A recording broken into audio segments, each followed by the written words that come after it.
Merci Vincent Capo-Canella de nous accompagner pendant cette première demi-heure. Vous êtes élu de la Seine-Saint-Denis, membre du groupe Union Centriste. On va parler de deux sujets que vous suivez particulièrement ici au Sénat. D'abord, ces questions d'aviation avec cette grève des contrôleurs aériens et la question des finances. Mais d'abord, quelques questions sur d'autres sujets d'actualité, à commencer par les violences envers les mineurs et les faits divers qui se multiplient. Pour faire face aux violences entre jeunes, certains maires instaurent des couvre-feux dans leur ville. C'est le cas à Béziers, c'est le cas à Nice. Vous avez été maire. Est-ce que vous prendriez ce type de décision ?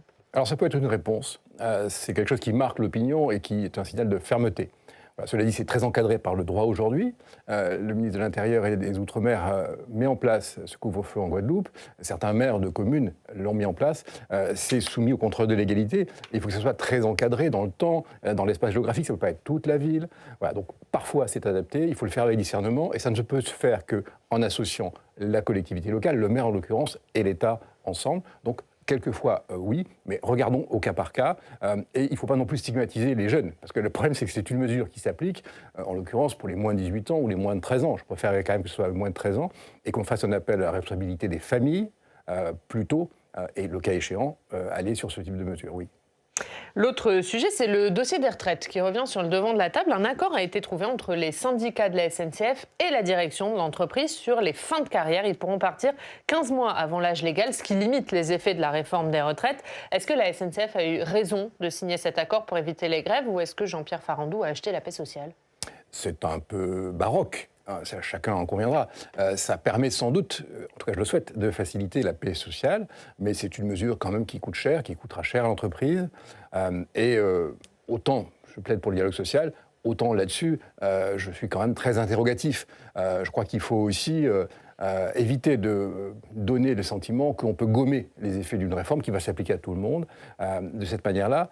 Et donc moi je pense qu'il faut que M. Farandou s'explique sur ce résultat d'un travail qui a un côté positif, c'est-à-dire apaiser les choses avec les syndicats, mais qui en même temps heurte beaucoup de principes. Ça veut dire que ça risque d'être répercuté sur le prix des billets ? Ça veut dire que ça va pénaliser la performance de l'entreprise. Chacun sait que SNCF est une belle entreprise qui remplit une mission au quotidien pour nous, mais qui a des sujets quand même d'amélioration de la performance, de la qualité de service. Et je ne crois pas que cette mesure-là concourt à la qualité de service. Est-ce que du coup, ça met à mal ce qui était prévu dans la loi, à savoir la fin des régimes spéciaux ? On recrée quelque part une pré-retraite.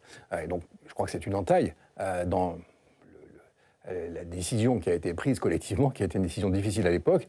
Si chaque grande entreprise publique donne ce type d'exemple, on va à rebours de la réforme qui a été mise en place. Donc, M. Farandou doit expliquer pourquoi il a fait cette proposition-là et dans quel cadre il a eu l'aval du gouvernement. Et doit faire en sorte que ça ne soit pas répercuté sur le prix des billets, qui sont déjà chers, les billets de train. Alors après, il y a le sujet, effectivement, du prix du billet et de la performance, de la qualité de service, qui est quelque chose de majeur.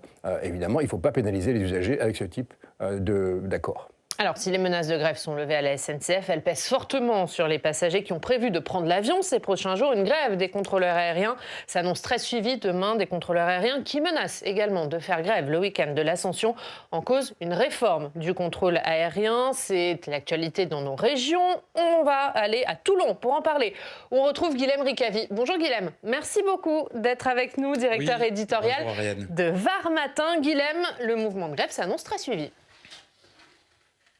Oui, il s'annonce très suivi puisqu'on annonce des chiffres de 70% de participation à l'aéroport de Nice, 65% à l'aéroport de Marseille-Provence, donc à Marignane. Les voyageurs au départ du Var peuvent se tourner vers le train. C'est une solution assez facile et assez simple. On est à 3h30 depuis Marseille de Paris. J'ai une pensée, moi, pour les gens qui sont à Nice, qui n'ont pas de ligne rapide de train et qui vont donc subir jeudi cette grève. Monsieur le sénateur, on répond quoi à ces chefs d'entreprise, à ces gens qui se déplaceront jeudi, qui devraient se déplacer pour le travail ? Comment on fait ? Plus de 5 heures de train, c'est assez difficile de placer ça dans une journée quand on est un cadre ou un chef d'entreprise. On peut faire comment, en fait, pour à la fois concilier ce droit de grève et une réalité après économique d'un territoire qui est quand même excentré et assez isolé ? Je crois qu'il faut que chacun retrouve la raison. Cette grève pénalise beaucoup de nos compatriotes. Certes, elle s'applique avec la loi que j'avais proposée et qui permet d'avoir une prévision à l'avance du nombre de grévistes et qui permet une meilleure organisation du service minimum. Mais malgré tout, il faut retrouver la raison, il faut que chacun se remette à négocier. Juste votre loi, je le précise, votre loi, c'était pour imposer un préavis, pour que les contrôleurs aériens se déclarent au moins 48 heures à l'avance. Sauf que là, c'est le cas. Ça fait 48 heures qu'on sait qu'il y aura une grève demain. Mais concrètement, qu'est-ce que ça change dans le cas présent pour les passagers qui ont prévu de prendre l'avion demain? Alors, la loi a très bien fonctionné le 19 mars. Il y avait un préavis de la fonction publique qui était au fond peu suivi par les contrôleurs. Et là, il n'y a pas eu d'annulation de vol, quelques mesures de régulation dans certains aéroports de moyenne importance, c'est tout. Donc ça a bien fonctionné. Après, lorsque le syndicat majoritaire et lorsque l'ensemble des syndicats de l'aviation civile, pour une raison interne à leur organisation, font grève, à ce moment-là, évidemment, c'est massif. Quand vous avez 80% et plus de contrôleurs qui font grève, évidemment, malgré le service minimum, c'est une perturbation très forte pour nos concitoyens et pour l'ensemble des voyageurs. Il faut que tout le monde retrouve la raison. Il y a, dans cette affaire, un certain nombre de problèmes qui peuvent être réglés. Moi, j'appelle tout le monde à la conciliation et il faut se remettre autour d'une table très vite. On est sur un sujet où il y aura encore quelques turbulences. Ça ne va pas très vite se régler. Pour autant, l'accord est à portée de la main. Je connais ce sujet parce que je suis rapporteur des crédits de l'aviation civile et que je fais actuellement un contrôle budgétaire sur le sujet des protocoles sociaux. C'est un protocole social qui est en cause. C'est-à-dire que ça vise à conclure un accord entre les partenaires sociaux et la direction de l'aviation civile pour permettre de s'entendre sur la modernisation. Normalement, un accord, ça permet d'éviter les conflits. Et en l'occurrence, c'est l'accord qui génère le conflit. Donc c'est un paradoxe. Il faut que tout le monde se mette sur la bonne trajectoire, qu'on sorte de cette période de turbulence qui secoue trop tout le monde aérien, les passagers, les compagnies, toute la chaîne de transport.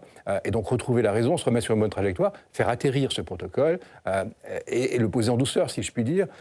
C'est une nécessité maintenant. Je ne comprends pas qu'on n'ait pas trouvé déjà les voies de la conciliation. Le coût de ces grèves est très important, il se chiffre en dizaines de millions d'euros, et le coût du protocole, finalement, sera presque dépassé assez vite si les menaces de deuxième grève sont mises en œuvre. À ce moment-là, on aura perdu plus en coût de la grève que ce qu'on aurait dépensé sur le coût d'un protocole. Mais du coup, la responsabilité de qui, si l'accord n'a pas été trouvé? Il y a deux parties, il faut qu'elles s'entendent.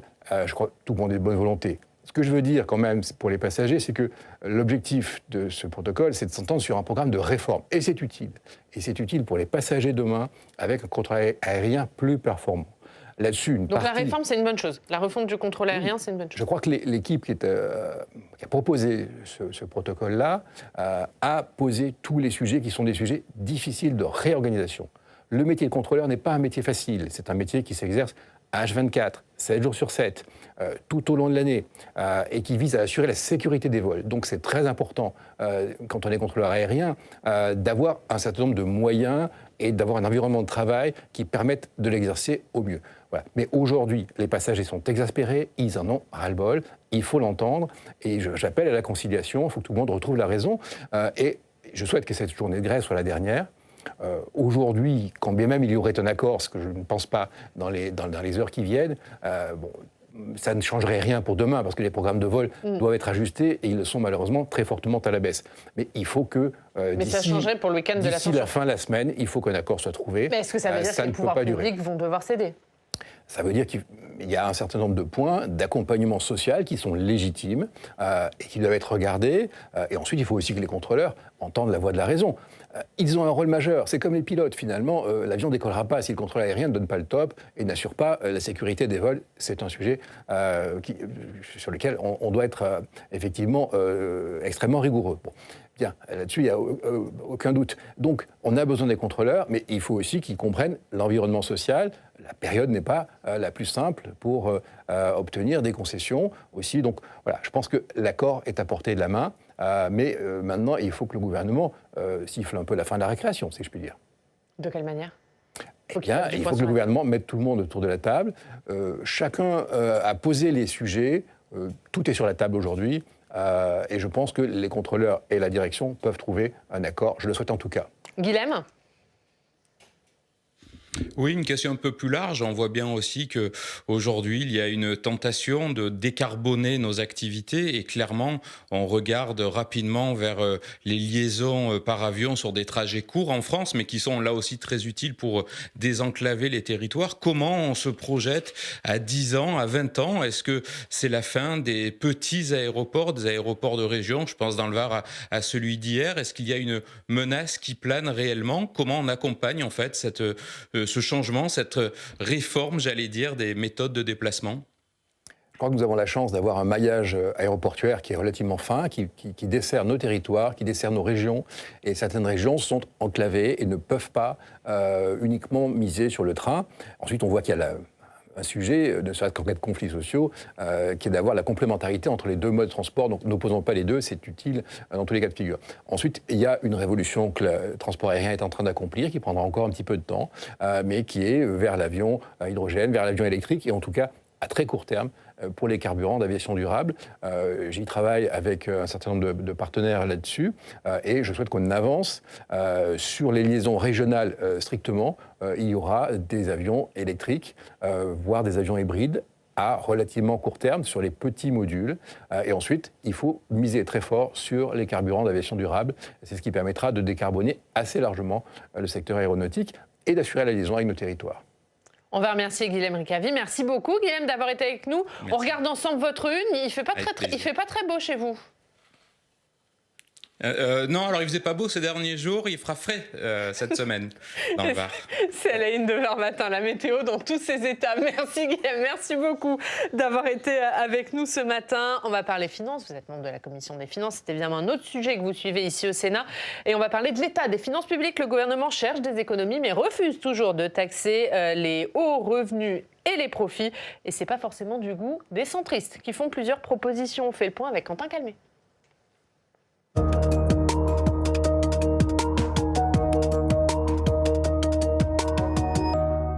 Bonjour Quentin. Bonjour Yann, bonjour Vincent Capo-Canelas. Et Quentin, le gouvernement continue d'essuyer les critiques sur sa stratégie concernant les finances publiques. Oui, c'est vrai, hein, ce sont ces chiffres qui font couler beaucoup d'encre depuis un mois et demi.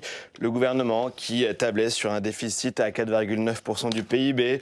Fin mars, l'INSEE qui a révélé que ce chiffre serait plutôt à 5,5% du produit intérieur brut. En cause, une rentrée de la TVA bien inférieure aux prévisions arrêtées à l'automne dernier par l'exécutif. D'ailleurs, Bruno Le Maire en a parlé hier sur France 2 aux 20h. Écoutez un extrait de ce qu'a dit le ministre de l'économie.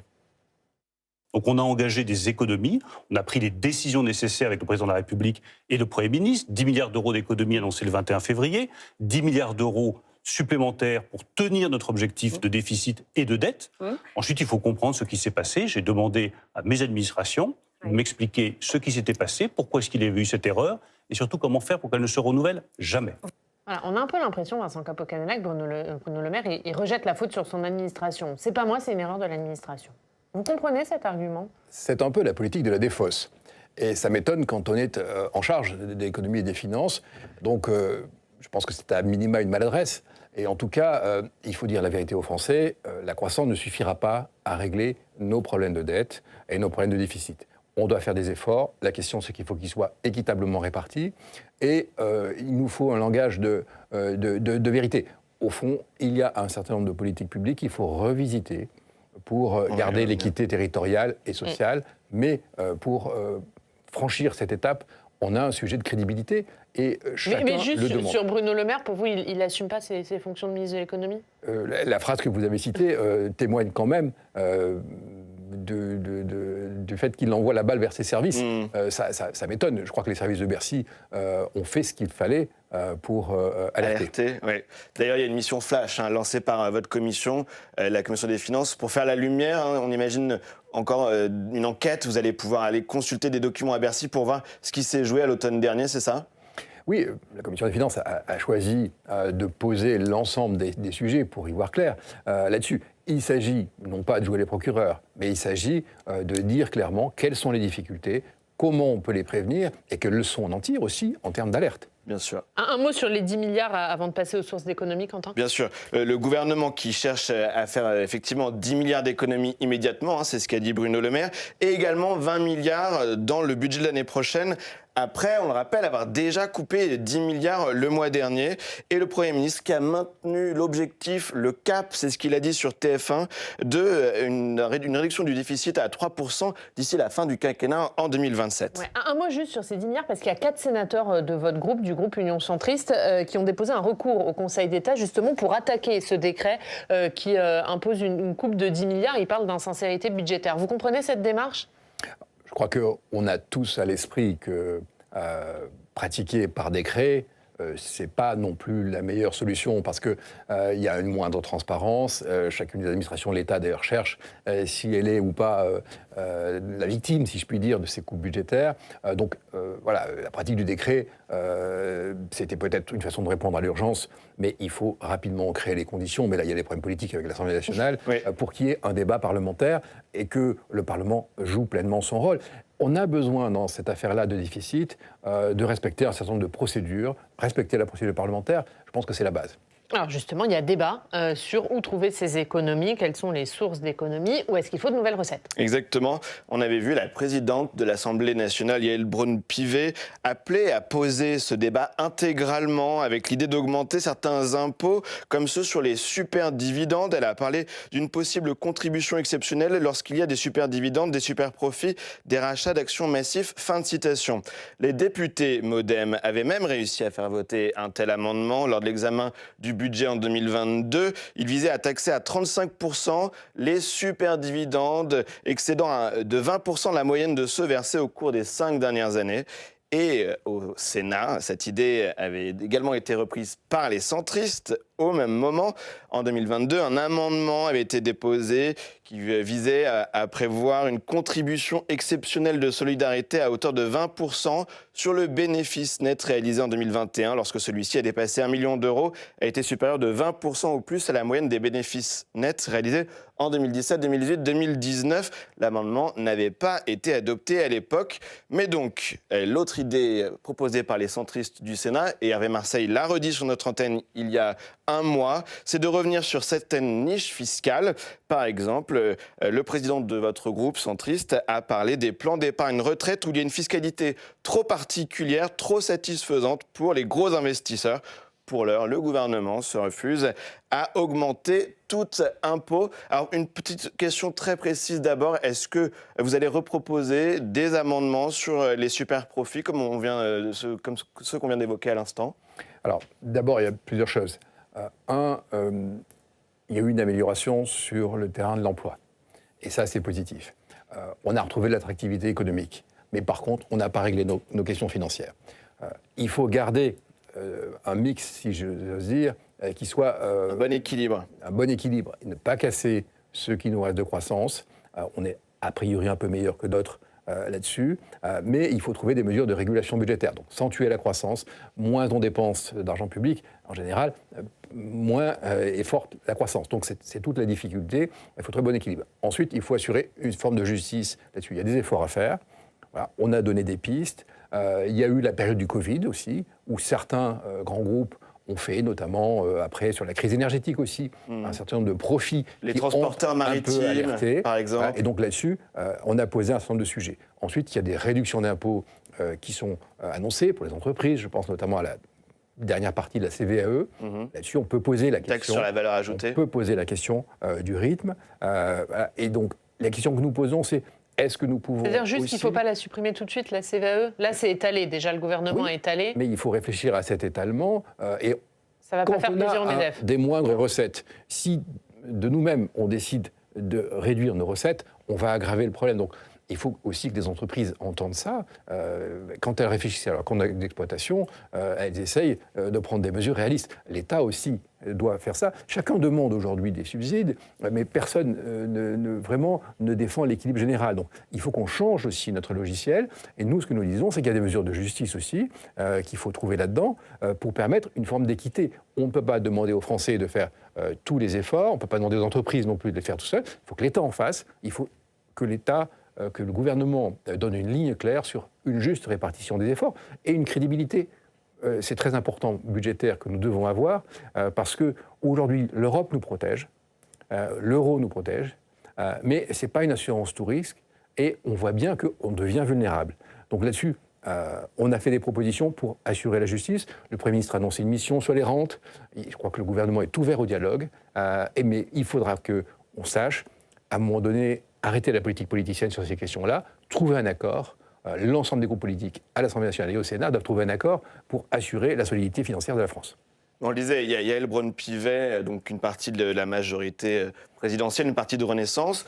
On a les députés MoDem qui avaient déjà fait ces propositions sur les superdividendes. Il y a vous également. On imagine que la gauche peut vous suivre au Sénat. Il peut y avoir des majorités de circonstances pour faire adopter de telles mesures, de telles taxes sur les superdividendes cette année, vous le croyez? Moi, je souhaite qu'il y ait une majorité des différents groupes pour assurer des mesures, dont celle-ci, mais qui permettent d'assurer la solidité financière du pays. Donc vous leur en proposerez? Bien évidemment, ça fait partie de nos propositions. Elles ont été renouvelées lorsque le ministre de l'Économie et des Finances, M. Le Maire, a réuni les différents groupes il y a peu de temps à Bercy. Mais il faut un dialogue et les parlementaires ont un devoir qui est d'assurer l'équité, mais aussi la solidité financière du pays. Et ça passera par ce type de mesures sur les dividendes notamment. Un dernier mot, Quentin ? Oui, l'avis du Haut Conseil des finances publiques qui a été rendu la semaine dernière, une instance indépendante du gouvernement présidée par Pierre Moscovici, qui parle d'un manque de crédibilité et de cohérence de la trajectoire financière. On parle d'un avis rendu la semaine dernière, qui est donc extrêmement sévère et qui dit qu'il doit y avoir maintenant un ajustement massif.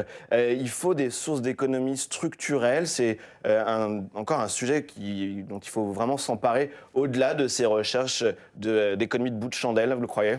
Écoutez, il y a à la fois des mesures d'urgence qu'il faut prendre, et dans ce cas-là, c'est fermer des robinets, si je puis dire, c'est-à-dire qu'il y a un certain nombre de flux sur lesquels on peut parfois réduire. Mais ensuite, il faut une réflexion structurelle sur les différentes politiques publiques. Les opérateurs de l'État, quelquefois, ont fait ce travail, parce qu'ils n'ont pas eu le choix.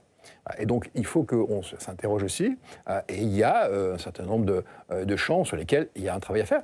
Sur les retraites, on dépense quand même toujours plus que nos comparables européens. Ça ne fait pas plaisir de le dire, mais il faut l'entendre. Okay. Sur le champ social, il y a aussi un certain nombre de choses.